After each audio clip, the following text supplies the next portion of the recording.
Alright, hey yo, what up guys? This is me, Wolfire here. I'm gonna have to go remove those stuff. So, I am literally want to watch this video with you from the game theory. If you guys really want to go ahead and check this out. This video has literally explaining the whole history of PewDiePie. And let's see what else we could find from here. Hello and welcome to another episode of A Brief History. Oh wait. Today's episode Oh Jesus, I had in my thingy here. Hold on. Let's put it from the beginning. Like that. Increase the fucking volume and let's play. Hello and welcome to another episode of A Brief Oh Jesus. So sorry. History. Today's episode, PewDiePie. Ready, set, go. Gothenburg, Sweden, 2010. 20-year-old Felix Kjellberg begins his first year of university pursuing a degree in industrial economics and technology management. However, it didn't take very long at all before Felix began to lose interest in school. To put it plainly, he just grew bored and wasn't enjoying it at all. So to combat this, Felix found solace in a few of his hobbies. The first of which was Photoshop art, for which he had a great passion and a large amount of talent. And the latter being, of course, video games. Felix had been a gamer all his life, and for The years old he'd version been of interested in Photoshop. trying to make gaming commentary videos on this random little website called YouTube. He launched his YouTube channel under the name PewDiePie on April 29th, 2010, and from what I could find at least, his earliest video was known as High Rise Nuke Free-for-All. But the oldest video currently viewable on his channel is known as Minecraft Multiplayer Fun, both of which were uploaded in the fall of 2010. So he was while playing growing Minecraft increasingly first, disinterested too. with school, Felix had outlets where he could flex his creativity and just have fun. And while YouTube was mostly just a hobby, Felix's Photoshop art was actually beginning to gain some traction. This art that he was basically just making in his free time was suddenly winning contests and being exhibited in an art gallery. But even with all of this, Felix just couldn't bring himself to enjoy his university work. So, come 2011, he dropped out. Luckily, he was able to use some of the money he had made from his Photoshop work to purchase a new computer, with which he was able to continue working on both his art as well as his YouTube videos. Now, for context, the YouTube scene in 2010-2011 was very different than it is now. Most prominent YouTubers were typically vloggers or sketch comedians. Gaming on YouTube existed, but not quite in the same form as it does today, and definitely not to the same extent. So when it came to YouTube, Felix was just there to have fun. And yet, come the end of 2011, things over on the PewDiePie channel were actually beginning to pick up steam. He surpassed 100,000 subscribers in January of 2012 and had begun to make a name for himself through his mostly horror game-centric Let's Play videos. And when I say horror game-centric, I mainly mean amnesia-centric because... Dear Lord! But while his various Let's Plays were earning good views, it was his series of scary and funny highlight montage videos that really helped the PewDiePie channel take off, gaining hundreds of thousands, even millions of views each. And as many of you are aware, 2012 marked a massive shift in how YouTube operated, ditching the site's old and easily exploitable view-based algorithm in favor of a retention time-based model. Longer, bingeable, and more frequent video uploads were now the things getting large amounts of promotion, rather than, say, Smosh's weekly 2-minute sketch comedy video. PewDiePie fit this bill perfectly, and thus over the next several years, Felix's channel just continued to grow and grow and grow. But of course, algorithmic optimization doesn't mean much if you don't have good videos to back it up, which Felix had in spades. In fact, during this period in 2012, Felix began some of the most popular of his really early Let's Plays, like Happy Wheels, Facade, Chats with Cleverbot, and of course, more Amnesia.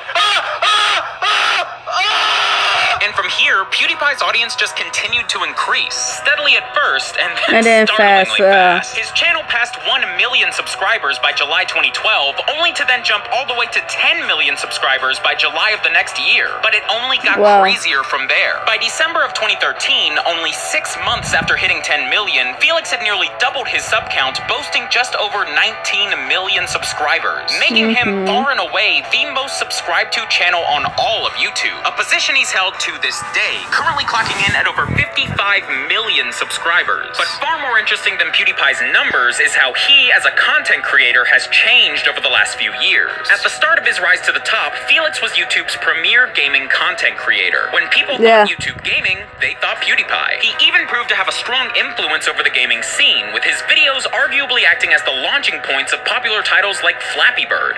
Yeah, remember that? But as the years went on, it appeared that Felix was beginning to base his content less and less on the games and more on his own personality. This became the most notable around 2016 when Felix's output looked less like this and more like this. Yeah. Less surgeon simulators and more try not to laugh challenges. And this shift to more personality-driven content was also reflected in PewDiePie's newest and biggest project at the time, a premium YouTube-Red original series known as Scare PewDiePie. Premiering on February 10th, 2016, Scare PewDiePie was all about taking the world's most popular gamer and placing him into real-life versions of the horror games he was known for playing. Scare PewDiePie was a pretty big hit, with its free trial episode boasting well over 40 million views. And there was even a second season featuring fellow Let's Player Jacksepticeye set for release in 2017, known as Scare PewDiePie Multiplayer. But unfortunately, despite being finished and ready for release, this entire season was cancelled. And now we're getting to it. So it's no secret that over the course of his career, PewDiePie has been subject to controversy, particularly when it comes to his more abrasive sense of humor. But this kind of came to a head in early 2017 when a few admittedly tasteless jokes of his not only began to catch heat, but kinda set the whole woods on fire. These jokes, along with several other out-of-context circumstances surrounding Felix, were then plucked by various news outlets and used as basically an all-out attack on PewDiePie. He was being labeled a racist and anti-Semite, he was dropped from his network, and as I said before, YouTube canceled Season 2 of Scare PewDiePie. And wow, Felix it's like his apologized for these punishment, jokes pretty and much. denied allegations of being a racist or full-on Nazi, the news outlets that had come out against him never really let up on him or on YouTube in general, leading to what we now know as the YouTube adpocalypse. But despite all of this, Felix hasn't slowed down for even a second. His channel is as big as ever, still averaging several millions of views per upload, and he's even been doing a few more gaming-related videos than usual recently. PewDiePie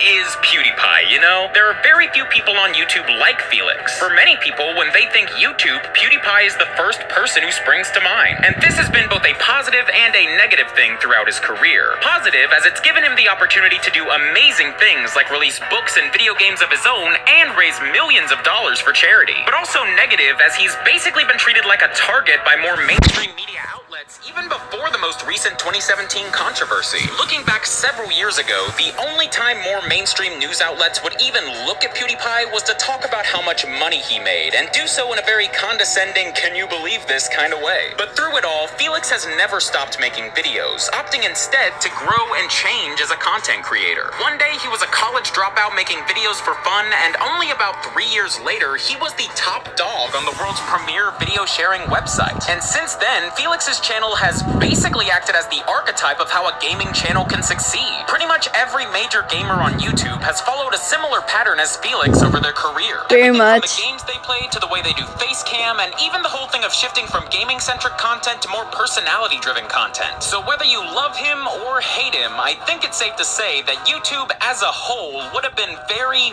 very different without PewDiePie. And no one knows this quite like Let's Player Jacksepticeye, whose rise to popularity on YouTube began in late 2013 when Felix ran a shout-out contest on his channel. Jack entered and won this contest back when he only had a little over 2,000 subscribers, but I'm getting a little bit carried away. If you like YouTubers like PewDiePie and want to hear the rest of Jacksepticeye's YouTube history, you can hop over to my channel, Foot of a Ferret, where I've dedicated an entire episode of A Brief History to just that. It should be live over there right now, so check it out if you like. I do a lot of YouTube-centric brief histories over there, so if you're into that, you can watch a few and maybe even subscribe. And I think that's about it, so until next time, thanks for watching, guys, and DFTBA.